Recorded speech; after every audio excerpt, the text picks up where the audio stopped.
दोस्तों नमस्कार। एक बहुत बड़ी खबर निकल कर आ गई है। दरअसल जो ईडी लगातार विपक्ष के नेताओं को जेल के अंदर ठूसने का काम कर रही है, उस ईडी के बीच अब पुलिस आ गई है। जी हां दोस्तों, पुलिस और ईडी के बीच जबरदस्त भिड़ंत हुई है और इस भिड़ंत में दोनों के खिलाफ एक दूसरे के खिलाफ एफआईआर दर्ज हुई है। पूरा मामला बताएंगे आखिरकार किस तरीके से 2024 के चुनाव से पहले अब ईडी की भी अकड़ निकाल दी जाएगी। जी हां, वीडियो को विस्तार से देखिए, पूरा देखिए, बहुत बड़ी खबर निकल कर आई है। सबसे पहले हम आपको बताना चाहेंगे कि अभी हाल फिलहाल में एक बड़ा मामला सामने आया था कि ईडी के ही अधिकारी 20 लाख रुपए रिश्वत लेते फंस गए थे और रिश्वत लेने के आरोप के बाद ईडी पर बहुत सारे सवाल भी खड़े हो गए थे कि ये जो ईडी है ये हमारे देश के अंदर भ्रष्टाचार को कम करने का काम करती है, लेकिन यहाँ पर तो ईडी के अधिकारी ही भ्रष्टाचार फैला रहे हैं, यानी कि रिश्वत लेते हुए पकड़े गए। और इसी बीच बहुत ज्यादा बहस भी हो गई थी। इसी मामले को लेकर तमिलनाडु पुलिस और ईडी के बीच जबरदस्त भिड़ंत हुई है। जी हाँ, क्या है पूरा मामला आपको इस वीडियो में बताएंगे। वीडियो को लाइक जरूर कर दीजिए। आप एक बार अपनी स्क्रीन पर देख सकते हैं किस प्रकार से ईडी और तमिलनाडु पुलिस में भिड़ंत, दोनों तरफ से एफआईआर, जांच की गुत्थी दिल्ली से मदुरै तक उलझी। यानी कि अब दोनों ही मामलों में तमिलनाडु पुलिस और ईडी का मामला दिल्ली तक पहुंच गया, यानी कि दिल्ली पुलिस भी अब इसमें जांच का विषय बन गई है। जी हाँ, पूर्ण रूप से क्या है मसला वही है दोस्तों, जो 20 लाख रुपए ईडी का कर्मचारी नेता पकड़ा गया था, उस चीज को लेकर पुलिस ने ईडी में जो मदुरै में दफ्तर है उस पर जांच के लिए पुलिस वाले गए और वहां पर सर्च किया। उसके बीच ईडी अधिकारी उनको मना करने लगे कि हम जांच नहीं होने देंगे। इसी चीज को लेकर मामला बढ़ गया, विवाद बढ़ गया और दोनों ने एक दूसरे के खिलाफ एफआईआर दर्ज करवा दी। एक बार आप स्क्रीन पर भी देखिए आखिरकार मसला है क्या। बता दें कि तमिलनाडु पुलिस की विजिलेंस शाखा में जो एंटी करप्शन डिपार्टमेंट ने ईडी अफसर अंकित तिवारी को एक डॉक्टर से 20 लाख रुपए रिश्वत लेने के आरोप में मदुरै में गिरफ्तार किया था। इसके अगले ही दिन तमिलनाडु पुलिस की डीवीएसी यानी कि एंटी करप्शन डिपार्टमेंट के अधिकारियों ने मदुरै स्थित ईडी दफ्तर में सर्च ऑपरेशन चलाया था, लेकिन ईडी के अफसरों ने ऐसा करने से रोक दिया था। तब ईडी ने राज्य के डीजीपी को खत लिखकर डीएसी यानी कि डीवीएसी जो एंटी करप्शन वहां की है उसके अफसरों के खिलाफ केस दर्ज करने की मांग की थी। यानी कि मामला हमने जो आपको बताया था वही है और इसके बीच अब क्या नया ट्विस्ट आ गया वो भी मैं आपको बताऊंगा कि ईडी अधिकारी ने 20 लाख रुपए रिश्वत ली थी, जिसके बावजूद पुलिस ने उनके जो दफ्तर है उस पर छापा मारा। यानी कि ईडी के दफ्तर पर ही छापा मारा पुलिस ने, क्योंकि ईडी के अधिकारी रिश्वत लेते पकड़े गए हैं तो इसलिए मारा गया होगा कि उनके ऑफिस पर कहीं और पैसा ना रखा हो या और कहीं से रिश्वत ना ली, इस चीज को लेकर।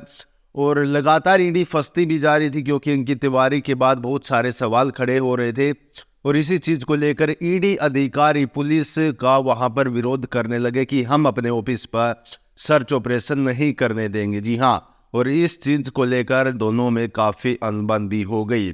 आगे से जो हिंदुस्तान लाइव की तरफ से खबर प्रकाशित की गई है, क्या लिखा गया है वो भी एक बार देखिए दोस्तों। मीडिया रिपोर्ट्स में कहा गया है कि ईडी ने अपनी चिट्ठी में आरोप लगाया कि 1 दिसंबर को 35 लोग अवैध तरीके से मदुरै दफ्तर में घुस गए थे। उनके पास सर्च वारंट भी नहीं था। आरोप ये भी लगाए गए हैं कि डीवीएसी के अधिकारी कई अहम फाइलें लेकर चले गए। तमिलनाडु में ईडी के कार्यालय की सुरक्षा तब से भारत तिब्बत सीमा पुलिस ने अपने हाथों में ले ली है, जो गृह मंत्रालय के अंतर्गत आती है।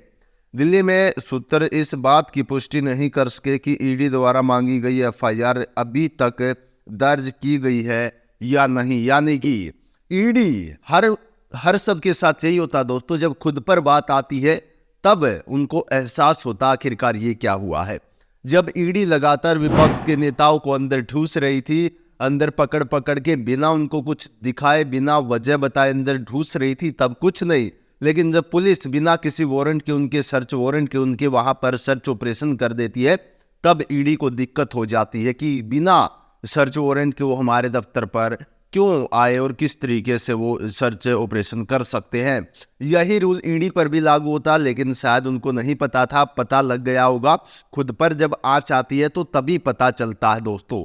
और इस चीज को लेकर इस रिपोर्ट में आगे क्या कहा, देखिए एक बार अपनी स्क्रीन पर आप देख सकते हैं। साथ साथ इसके साथ ही ईडी ने एक सरकारी कर्मचारी से 20 लाख रुपए की रिश्वत लेने के आरोप में अंकित तिवारी के खिलाफ राज्य सतर्कता विभाग द्वारा दर्ज मामले की जांच के लिए पुलिस एफआईआर के जो बराबर ही एक प्रवर्तन मामला सूचना रिपोर्ट दर्ज की है और जांच को नई दिल्ली स्थानांतरित कर दिया गया है। यानी कि रिपोर्ट जो एफआईआर है ईडी के खिलाफ भी दायर हो चुकी है, मामला दिल्ली स्थानांतरित कर दिया गया। अब दिल्ली पुलिस इसकी जांच करेगी आखिरकार मसला क्या है।